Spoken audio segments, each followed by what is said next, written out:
Vocês vão rir agora desse moleque gordinho que não tem nada e que é a piada da sala de aula.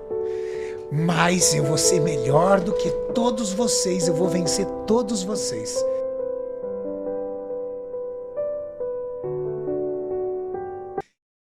Sabe aquele moleque na escola que é o mais zoado de todos? Aquele que batem nele, aquele que chutam ele, aquele que tiram um sarro da cara dele, aquele que é gordinho, de óculos. Minha mãe era empregada doméstica, meu pai não tinha condição financeira nenhuma, tinha sido aposentado com salário mínimo, então eu andava com roupa rasgada.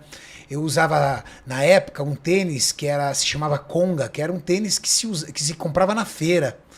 Então, a minha infância foi cercada por bullying. Se eu dividir com você que eu tenho boas lembranças da minha infância, não é verdade. Eu não tenho nenhuma boa lembrança da minha infância. Nenhuma. Só que foi o bullying que me motivou para entrar na academia. Eu queria, de alguma forma, mudar o meu corpo para poder sair daquele bullying. Para poder ser aceito. Então, eu comecei meus treinos, eu comecei pensando nisso, fazendo halter de concreto e lata de tinta. O problema é que eu usava... Em casa. Eu usava os halteres de concreto com lata de tinta. E um dia os moleques ficaram sabendo, pularam o quintal da minha casa e levaram os halteres. Nem fudendo. É foda. E aí eu fui nisso. Aí fui emagrecendo sozinho, aí fiquei muito magro. Depois comecei a treinar. Mas a minha infância, ela foi cercada por bullying. E, cara... tem muita gente que assiste a gente aqui que já passou por bullying, ou até passa. E passa, né? E eu vou dividir com vocês uma coisa. Eu sou de uma época que o bullying ainda não existia. Era zoação. Não. A professora tirava um sarro de mim junto com a galera. Ela ria junto com a galera. Caralho. Então, tipo, os moleques tiravam um sarro da minha cara, a professora ria junto. Os moleques me botavam um apelido ferrado, a professora me chamava pelo apelido. Porque era uma época que a galera ainda não estava antenada nisso, na destruição psicológica de uma criança. Então, domingo à noite, naquela época já existia o Fantástico, começava o Fantástico, me dava a crise do pânico. Meu coração começava a acelerar, me dava tremedeira, porque eu sabia que no outro dia eu ia pra escola. Caraca. Entendeu? Eu sabia que no outro dia ia pra escola. E quando eu chegava na escola, cara, eu não tenho vergonha de dizer isso, até pra dividir com a galera. Teve dia... de eu me mijar nas calças de medo dos moleques. Porque os mais velhos se juntavam e me davam surra. Sem motivo. Com motivo? Sem motivo. Hoje o bullying é uma coisa muito perigosa, né? O cara meteu um bullying, a professora viu, o moleque foi expulso. O moleque perde... Naquela época, não. E como eu era o gordinho de óculos, eu era o primeiro aluno da sala, só tirava 9 e 10. Os moleques me batiam pra obrigar a passar cola pra eles. Eu tive muitas notas na escola que eu fui prejudicado, porque os moleques chegavam pra mim e falavam assim: você vai fazer a minha prova. Se você não fizer a minha prova, eu vou te dar uma surra. Aí o outro falava: você também vai fazer a minha. Aí eu fazia 2, 3 provas, o professor não percebia, ia passando. Aí chegava na hora da minha prova, às vezes nem tinha tempo de eu fazer. Os caras que mais aprontavam comigo hoje, até hoje, eu lembro o nome, o sobrenome. Nossa, isso traumatizou inconscientemente, muito, né? eu procurei eles nas redes sociais. Nossa, de tanto que isso me traumatizou. Sim, imagino, nossa. A minha vida, até os meus 14 anos de idade, foi totalmente destruída pelo bullying. Mas me tira uma dúvida. Você, nessa época, você tem pai, mãe, irmão... Qual era a relação? O bullying não conta, cara. Ele guarda aquilo porque ele sente vergonha. E eu tinha um agravante. Eu sofria muito bullying pelas roupas que eu usava. Só que minha mãe, pelas dificuldades que ela passava, financeira, a gente recebia cesta básica de família. Sim. Então minha mãe, eu já falei isso em outras vezes. Na época tinha um programa de rádio que chamava Paulo Barbosa, nem sei se ainda existe, nem sei se ele é vivo. Aí tinha a oração do meio-dia do Paulo Barbosa, né? Que era uma oração que ele fazia na rádio. Pô, minha mãe descia de joelho naquele rádio e chorava igual uma desesperada.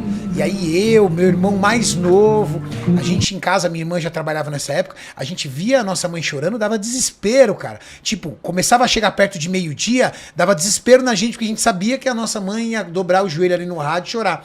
Como eu ia chegar pra minha mãe e falar assim, mãe, eu tô sofrendo bullying porque eu tô com uma calça rasgada, eu era gordinho e minhas coxas roçava e rasgava no meio da calça. Aí os moleques não perdoavam. Entendeu? Eu não podia falar isso pra minha mãe. Ia fazer com que ela sofresse ainda mais. Tu já tava vendo o sofrimento dela e falava, pô, não posso fazer ela sofrer mais por isso. Aí um dia eu tava com muito medo de ir pra escola, porque tinha um moleque que tava me batendo toda hora. Só que o moleque era meio doidão, assim, tá? Tipo, meio... O moleque não devia bater muito bem da cabeça, porque ele era repetente de muitos anos, escola pública, né? Repetente de muitos anos, então, tipo, a gente era desse tamanho, assim, ó, o moleque era enorme.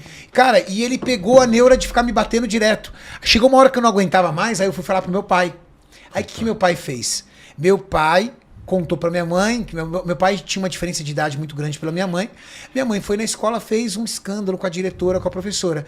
Sabe o que a professora fez? Entrou na sala de aula e esporrou a classe inteira dizendo, eu quero saber quem tá batendo, quem tá aprontando com esse moleque, que a mãe dele veio aqui. Aí acabou minha vida. Acabou. Porque aí ninguém queria mais olhar pra minha cara, ninguém queria saber mais de mim, e quem me batia, batia dobrado. Porque era o X9. Eu juro pra você, eu não tenho nenhuma infância nenhuma lembrança da minha infância. Nenhuma. Tipo, Renato, uma brincadeira legal, uma coisa... Nada. É como se meu cérebro tivesse apagado a minha infância. Minha vida começou depois dos 14 anos de idade, cara. É muito louco. As pessoas têm tendência em bloquear traumas, elas bloqueiam traumas, porque não é algo bom pra se lembrar, então ela bloqueia. Cada um se manifesta de um jeito. Tem gente que não, tem gente que é o contrário, né? Tem gente que leva esse trauma pro resto da vida e é um adulto traumatizado. Eu não. Eu não sou um adulto traumatizado. Não sou traumatizado entre aspas. Porque eu tenho um filho de 8 anos de idade. Cara, eu tenho pânico de imaginar que ele sofre isso. Então, tipo, se ele engorda um pouco, eu não deixo ele comer mais. Se eu acho que a roupa não tá legal, eu falo pra mãe dele, tira essa roupa, esses moleques vão tirar um sarro. Tipo, ficou na minha cabeça. Eu tenho um pânico de imaginar que ele possa passar o que eu passei. Sim. Mas o que eu passei em bullying, vou te falar, destruiu a minha infância. Destruiu a minha infância. Caralho, que doideira, né, velho? Total, cara. Imoral. Total. E quando é que rodou a chave? Tipo assim, quando você conseguiu sair, tipo, já era quantos anos? Já era faculdade? Já era o quê? Eu não consegui sair. Eu passei o meu primeiro grau inteiro no bullying. Eu só consegui sair quando eu saí do colégio da escola primário e fui para um colégio técnico. Como eu era, tipo, o primeiro aluno da classe, eu passei num baita colégio. Não, passei num baita de um colégio técnico. Aí ali só tinha nerd igual eu, entendeu? Então, entendi. Aí a minha vida mudou. Mas o meu ensino primário, cara... Mas posso falar pra você uma coisa? Assim, você sabe onde foi a minha reviravolta? A minha reviravolta foi depois de muitos anos. Muitos anos. Eu já tinha 6 lojas de suplemento na época. E uma distribuidora. Faltava uma loja para bater o meu recorde, que foram 7 lojas. Eu tinha 6 lojas e uma distribuidora. Minha vida já estava voando. Eu já tinha uma condição financeira totalmente diferente. E eu estava abrindo a 6ª loja na Zona Sul de São Paulo. E faltou comprar uma televisão. Tava terminando de decorar ela. Aí eu falei assim, pô, vou ali na loja. Aí subi no shopping, fui numa rede de loja. Aí peguei a loja, escolhi a televisão e tal, tudo. Aí fui pegar a TV do balconista, que vai lá, embala. Sim, tem que liberar. Serviço honesto como qualquer um. Mas quem estava lá embalando a minha TV? Um dos caras que mais aprontou comigo. Aí eu olhei e falei assim, poxa, eu cheguei aonde eu queria. Lá em cima. Eu não acho que era esse o maior sonho da vida dele. Ser o cara que entrega a TV no balcão. Então, tudo que eu passei, tudo que eu sofri, fez de mim uma pessoa melhor e mais forte para eu chegar aonde ele não conseguiu chegar. Sim. Entendi. Então, para mim, ali eu vi uma resposta. Porque também uma coisa é fato. Talvez toda essa minha sequência de bullying, que fez muito mal para mim, também me fez reagir à vida. Pô, peraí, cara, eu não tenho nada. Eu comecei trabalhando aos 11 anos de idade, entregando panfleto no Farol. E isso já foi uma força do bullying, porque minha mãe precisava de ajuda financeira e eu precisava comprar um tênis para mim. Então, aos 11 anos de idade, eu comecei a ir atrás, também motivado pelo bullying. Pô, eu tenho que trocar esse tênis para parar de sofrer o que eu tô sofrendo de preconceito dentro da escola por causa de um tênis. Cara, os moleques tinham preconceito comigo por causa da porcaria de um tênis, cara.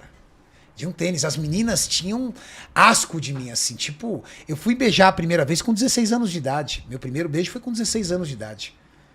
Até os 14 anos de idade, eu era o ridículo. As meninas olhavam pra mim. Eu nunca me esqueço. Tinha uma moça que trabalhava comigo, que estudava comigo, uma moça muito bondosa, uma menina como nós, todas crianças. E ela, uma vez, eu tava na sala de aula e a gente tinha amizade. Era uma das poucas pessoas que brincava, conversava comigo, tudo tal. Ela conversava comigo, a gente trocava informação ali, aí de vez em quando, na hora do intervalo, ela vinha, falava comigo. Era uma das poucas que tinha coragem de ter amizade comigo.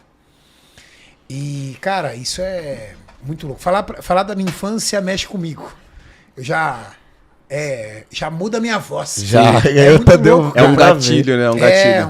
É um trauma mesmo. Cara, pra você ver, né? Tipo, não tem como imaginar, né? O cara olha assim, você acha vê que você. É o Superman, né? Vê você, um cara. Nunca passou né? nada. Eu digo, não. Bem sucedido, né? Vê uma Chegou postura, lá, você né? fala, Pô, nunca eu imaginaria isso na vida. Né? Esse cara voou a vida inteira. Aí essa menina era uma das poucas meninas que tinha amizade comigo.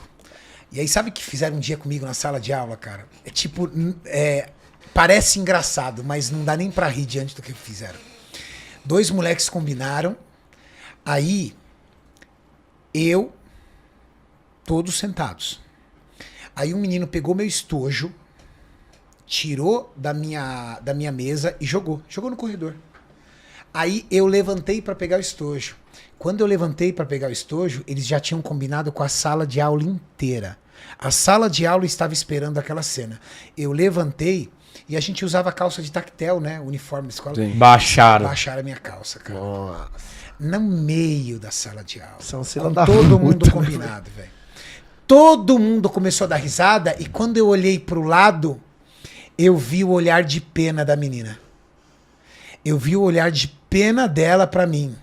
Cara, naquele dia, eu virei e falei assim, eu vou ser um cara melhor do que todos vocês dessa sala. Me arrepiei, velho.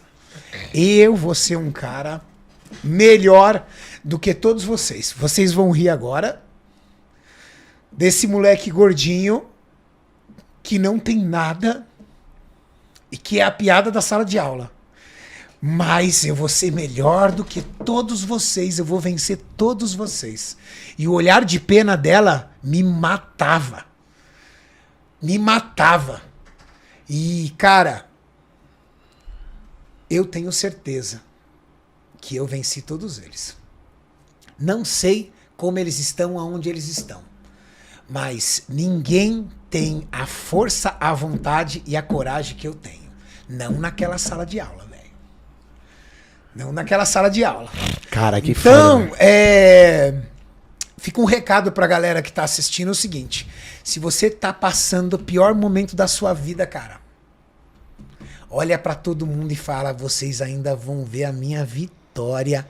Vocês vão me ver lá em cima. Vocês vão me aplaudir. Porque aqui dentro tem um leão muito mais forte do que vocês imaginam.